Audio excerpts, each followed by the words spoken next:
یا مرد کا مرد سے تعلق ہومو سیکسولیٹی کی طرف بھی اشارہ ہے, اینل سیکس کی طرف بھی اشارہ ہے جو کہ حرام ہے, اور اس کے علاوہ جو ہے وہ لیونگ ٹوگیدر کہ ایک مرد اور عورت بغیر کسی نکاح کے بندھن میں, جیسے ویسٹ میں یہ عام ہے کہ ایک ساتھ زندگی گزارتے ہیں, یا شادی سے پہلے جو ہے وہ اللیسٹ ریلیشن شپ قائم کر لینا, زنا کر لینا, ایڈلٹری کر لینا. اس کے علاوہ جو ہے اس کے اندر ڈیٹنگ بھی آ جاتی ہے. پھر یہ پورنوگرافک سائٹس جو ہے وہ تو آپ دیکھیں کہ جو بناتے ہیں وہ تو خود اپنی خیر منائیں کہ کتنا بڑا گناہ ہے کہ جو ان کاموں میں انوالوڈ ہیں.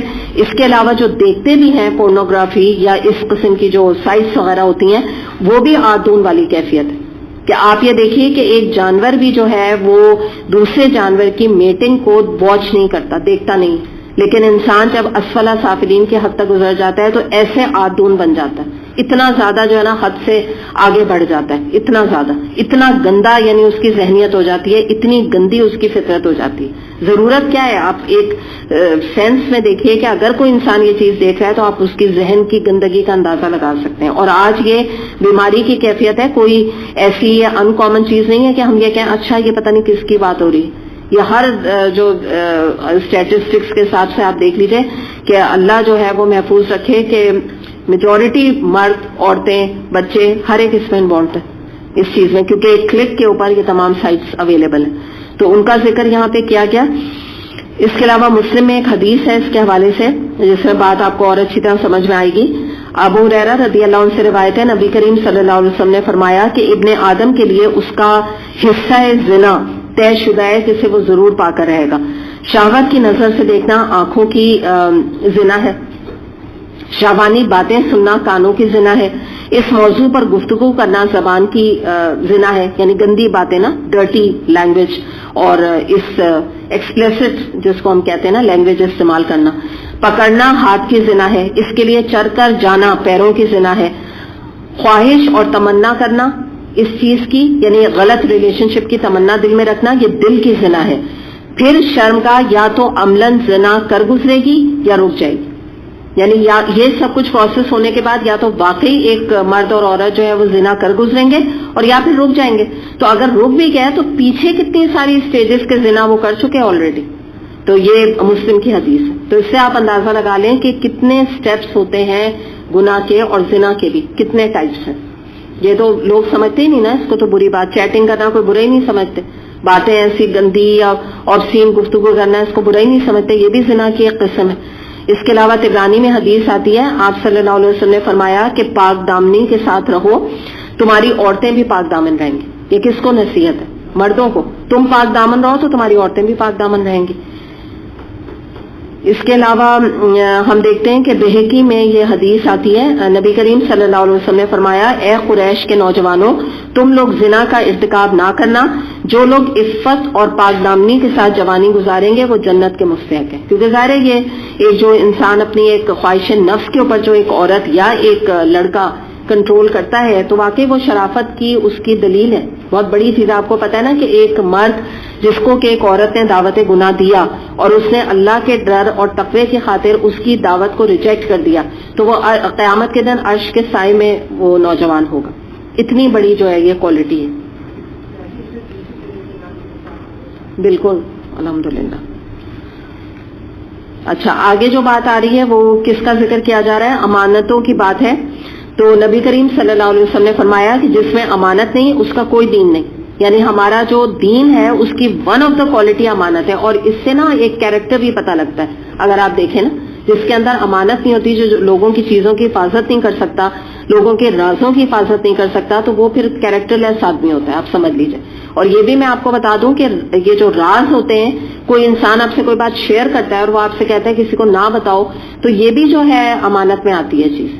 اس کے علاوہ جو ہے نا, کوئی آپ سے کسی کا آپ کو جو ہے کوئی بری بات پتہ چلتی ہے, اپنے محلے میں پتہ لگتی ہے, آپ اس کی بات کو رکھ لیتے ہیں, تو یہ بھی آپ نے امانت رکھی ہے. اپنے رشتہ داروں کی, اپنے پیاروں کی کوئی بات تھی بری, آپ نے آگے نہیں بتایا, تو اللہ آپ کو اس کا اجر دینے والا ہے.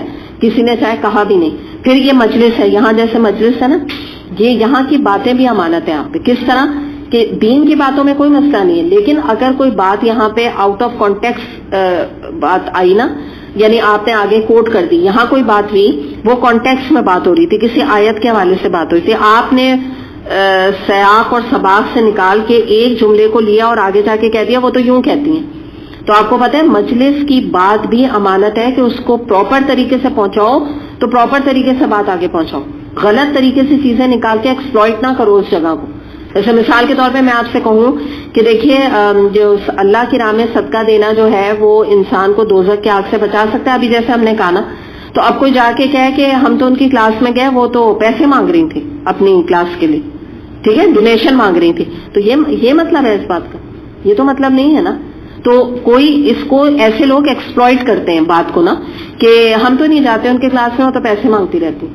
تو یہ جو بات ہے نا, اس طرح میں آپ کو بتا رہی ہوں, تو یہ بھی امانت ہے کہ جو بات تمہیں اچھی پتہ چلی تو اسی کانٹیکسٹ میں لے کے باہر جا کے بات کرو, ٹھیک ہے نا. یہ جو بات اس طرح سے آپ سمجھ لیں. پھر دوسری بات جو یہاں پہ جھوٹی گواہی کا ذکر کیا گیا, تو واقعی یہ جو ہے ایسی چیز ہے گواہی کا ہے نا, یہاں پہ کوالٹی آ رہی ہے کہ وہ اپنے عہد کو بھی پورا کرتے ہیں اور اپنی گواہی پر سچائی کے ساتھ قائم رہتے ہیں. نبی کریم صلی اللہ علیہ وسلم نے فرمایا کہ جھوٹی گواہی گناہ کبیرہ کے برابر ہے. یعنی ظاہر گناہ کبیرہ ہے کہ کسی کے بارے میں یہ جو جا کے کورٹس وغیرہ میں جھوٹی گواہی دے دیتے ہیں, یا گھر میں بھی کوئی جھگڑا ہوا اور آپ سے کسی نے گواہی مانگی اور آپ نے جھوٹی گواہی دے دی, تو ظاہر سی بات ہے بہت بڑا گناہ کا ارتکاب کیا. اس کے بعد جو بات آ رہی ہے وہ یہ کہ وہ اپنی نماز کی حفاظت کرتے ہیں. اچھا آپ دیکھیے یہاں پہ یہ نہیں کہا وہ نماز پڑھتے ہیں, بگننگ کہاں سے بھی تھی کہ وہ نماز پڑھتے ہیں. یہاں یہ کہا جا رہا ہے کہ وہ حفاظت کرتے ہیں. تو پتہ یہ چلا کہ نماز پڑھنا خالی کافی نہیں ہے, بلکہ اس کی حفاظت ہمیں کرنی ہے. کس طرح؟ نمبر 1 یہاں سے شروع ہوگا کہ آپ نے وضو کیسے کیا, پراپر کیا ہے, سنت کے حساب سے کیا ہے, یہ حفاظت ہے نماز کی. پھر سطر, آپ کے بال پراپر کور ہے, بال کہیں یہاں سے نکل تو نہیں رہے, یا آپ کا دوپٹہ بہت عورتیں اور بچیاں ناراض ہو جاتی ہیں, لیکن یہ حقیقت ہے. اگر آپ کا جارجٹ کا دوپٹہ ہے, اندر سے آپ کے بال دکھ رہے ہیں, یا اتنا چھوٹا سا آپ کا اسکارف ہے یہاں تک آ رہا ہے بالکل, اور آپ کے جو ہے نا یہاں سے بھی اور پیچھے سے بھی ساری پوری پیچھے سے بال کی ایک پونی کی طرح بال پیچھے بکھرے ہوئے ہیں, یا چوٹی کی طرح باہر بکھرے ہوئے ہیں, تو یہ تمام چیزیں سطر کو بھی دیکھنا ہے. سلیو یہاں تک تو نہیں ہے, اتنی سلیو ہے, ان میں چھوٹا سا یہاں جیسے میں نے ابھی دوپٹہ کیا ہوا ہے ایسے کیا ہوا ہے, اس کو ذرا سا یوں ڈال دیا اور نماز پڑھ لی, تو یہ نماز نہیں لی, ٹھیک ہے نا. پراپر اس کو کور ہونا چاہیے پوری سطر کو. تو یہ چیزیں. پھر یہ کہ جیسے مرد کے لیے تو سنت ہے کہ اوپر اس کی ہو شلوار ہو ٹخنوں سے, لیکن عورت کی جو ہے وہ عورتوں نے بھی شاید یہ حدیث کو اپنے اوپر لے لیا.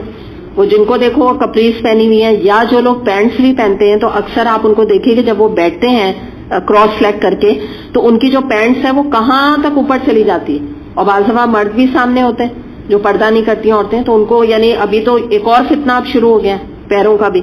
تو یہ بھی جو چیز ہے, یہ سطر میں یہ چیزیں بھی آتی ہیں کہ اگر آپ نماز پڑھ رہی ہیں اور آپ کی پینٹ جو ہے وہ بار بار جب آپ رکوع میں جا رہی ہیں آپ کی پینٹ ٹخنے سے اوپر آ رہی ہے, تو آپ کی نماز نہیں ہو رہی ہے. اس بات کو سمجھنے کی ضرورت ہے. یہی حفاظت ہے نماز کی. خالی ایک خانہ پوری تھوڑی کرنی ہے, اللہ نے جو طریقہ بتایا ویسے نماز پڑھنی ہے. پھر اس کے بعد وقت کی پابندی اگین آ جائے گی, پورے ارکان ادا کرنا. بعض دفعہ دیکھیے لوگ کیا کرتے ہیں, یوں سجدہ کرتے ہیں نا, یوں رکوع جو ہے ہاف کرتے ہیں, کمپلیٹ یوں نہیں, یہ والی پوزیشن نہیں ہوتی, یوں ہوتی ہے, تو ہاف رکوع ہوا نا, ارکان پورے ادا نہیں ہوئے. بعض دفعہ لوگ سجدہ کرتے ہیں, تو آپ ابھی کہیں گے کہ آپ نے ابھی آپ ان کو اگر دیکھ رہے ہو تو آپ کہیں گے سبحان رب بورڈ بھی ہے, تو یہ نہیں سمجھ آتا انہوں نے 3 دفعہ کیسے, بھائی 3 تو پڑھنا ہی پڑھنا ہے نا, کوئی تسبیح نہیں بھی پڑھتے تو 3 دفعہ پڑھنا ہے, کیسے پڑھ لیا انہوں نے. تو یہ بھی ارکان جو ہے ان کو پورا ادا کرنا, جو کہ آپ کو پتا ہے نا کہ اگر نہ ادا کیا جائے تو اسے نماز کی چوری کہا جاتا ہے. خضوع خشوع کے ساتھ نماز پڑھنا. دوسرے بات, ہر وقت پر نماز پڑھنا, 5 وقت کی نماز پڑھنا. یہ بھی جو طریقہ ہے نا بعضوں کا, یہ ایک اپنی آپ عادت بنائیں, ایک ہیبٹ. میں تو ایڈوائز ہی آپ کو کر سکتی ہوں کہ اپنی ہیبٹ بنائیں کہ جیسی اذان ہو فوراً نماز پڑھنا, ٹھیک ہے, اف پاسبل. یعنی میں یہ نہیں کہہ رہی آپ سے کہ کوئی آپ بزی ہیں, لیکن ایک اپنی عادت بنائے نا, تو آپ کے لیے اللہ آسانی پیدا کر دے گا. اور جتنا زیادہ آپ وقت پر نماز ادا کریں گے اتنی نماز آپ کے لیے ہلکی ہو جائے گی. آپ خود اس کو نوٹ کریں. بس جیسی اذان کی آواز آتی ہے آپ پڑھ لیں. اور عصر کی نماز کے لیے میں آپ کو ایڈوائز کروں گی کہ جو ہمارا حرم کا جو ہوتا ہے, یا یہاں پہ آپ کو جو کیلنڈر میں شافعی ٹائم لکھا ہوتا ہے, اس کو آپ فالو کریں. کس لیے کہہ رہی ہوں, آپ کو شام کا ٹائم بازار جانا ہے, آپ کو کوئی اپنے کام واک پہ جانا ہے, کچھ بھی آپ کے کام ہے, آپ آرام سے نماز ادا کر کے اور اس کے بعد آپ اپنے کاموں کو نمٹائیں. تو وہ اس طرح یہ چیز جو ہے نا حفاظت میں آتی ہے کہ وقت کے اندر اندر، کیونکہ یہ جو شافعی ٹائم ہے یہ نبی کریم صلی اللہ علیہ وسلم کا وقت ہے جو کہ اول وقت کہلاتا ہے، جس کو حرم میں آج بھی فالو کیا جاتا ہے. ہمارے یہاں تو اذان دیر سے ہوتی ہے لیکن ٹائم شروع ہو جاتا ہے. جو حرم کا ٹائم آپ دیکھ لیجئے، وہاں تو بعض دفعہ آپ زور کے لیے جائیں، آپ اکثر پڑھ کے ہی لوگ باہر آتے ہیں پھر، اس لیے کہ بہت ہی کلوز ہوتا ہے ٹائم.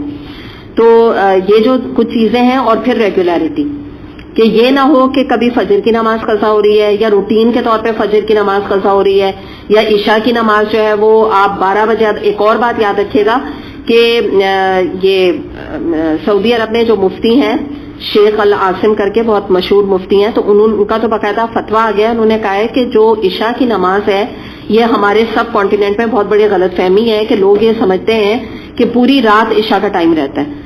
آپ یاد رکھیے گا کہ ان کا کہنا یہ تھا کہ ویسے تو سردی اور گرمی میں ٹائم آگے پیچھے ہوتا ہے، لیکن انہوں نے بتایا ہے کہ 11 بجے کے بعد ٹائم، یوزولی 11 بجے کے بعد ٹائم ختم ہو جاتا ہے عشاء کا. اب آپ خود سوچئے لوگ کتنا، 12 بجے تو کوئی بات ہی نہیں ہے ان کے لیے پڑھنا نا. انہوں نے یہ ٹائم بتایا ہے 10:30 11، اس کے بعد ٹائم رہتا ہی نہیں ہے عشاء کا، قضا ہو گئی نماز.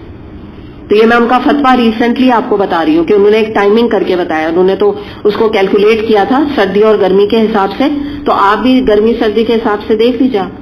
تو اس کے بعد مطلب اپنا ایک میک شور کر لیں کہ 11 بجے کے بعد آپ نماز ادا نہ کریں، اس سے زیادہ لیٹ نہ ہو. تو ہمارے یہاں عام ہے یہ بات، کوئی بات ہی نہیں. اب آپ دیکھیے انجانے میں کتنے لوگ اپنی عشاء کی نماز جو ہے وہ ضائع کر رہے ہیں. بعض دفعہ لوگ جو ہے نا جگ رہے ہوتے ہیں 3 بجے عشاء پڑھتے ہیں، باتوں میں لگے رہتے ہیں، ادھر ادھر کچھ کرتے رہتے ہیں. اور دلیل کیا بنا لی ہے حدیث کو نبی کریم صلی اللہ علیہ وسلم کی کہ عشاء کی نماز دیر سے پڑھو. آپ کو پتہ ہے نبی کریم صلی اللہ علیہ وسلم کی دیر کیا ہوتی تھی؟ مثال کے طور پہ اگر 7:30، جیسے آج کل آپ سمجھ لیجئے کہ 7:45 ہو رہی ہے، 7:30 بھی ہوئی کبھی، تو 7:45 ہوئی تو آپ نے 9 بجے اس کو دیر کہا ہے. یہ تھوڑی ہے کہ آدھی رات گزر گئی تو اس کو دیر کہا ہے، یہ نہیں مراد ہے. تو یہ جو چیز ہے نا اس کو ہمیں سمجھنے کی ضرورت ہے کہ یہ اس طرح سے ہم اپنی نمازیں پڑھ تو لیتے ہیں لیکن حفاظت نہیں کر پاتے. اور آگے پھر کیا بتایا گیا کہ ان صفات کے حامل لوگ ہی جو ہے وہ جنت میں جانے والے ہیں. اور کیسے جائیں گے؟ عزت کے ساتھ، اکرام کے ساتھ جائیں گے. ایسے ہی نہیں بس انٹر کر دیے جائیں گے، بس ایسے ہی نہیں ان کو کہا جائے گا چلے چلے جائیں آپ اندر، اس طرح نہیں. ایک عزت افزائی کے ساتھ فرشتے ان کو ویلکم کریں گے اور آنر دے کے ان کو انٹر کیا جائے گا. ان کے محل دکھائے جائیں گے، ان کو وہاں پہ رسپیکٹ دی جائے گی، ان کو وہاں جو فیسلٹیز ہیں ان کے بارے میں بتایا جائے گا جیسے کوئی ایک VIP کو ویلکم کیا جاتا ہے. یہ وہ عزت ہے جس کا یہاں ذکر کیا گیا.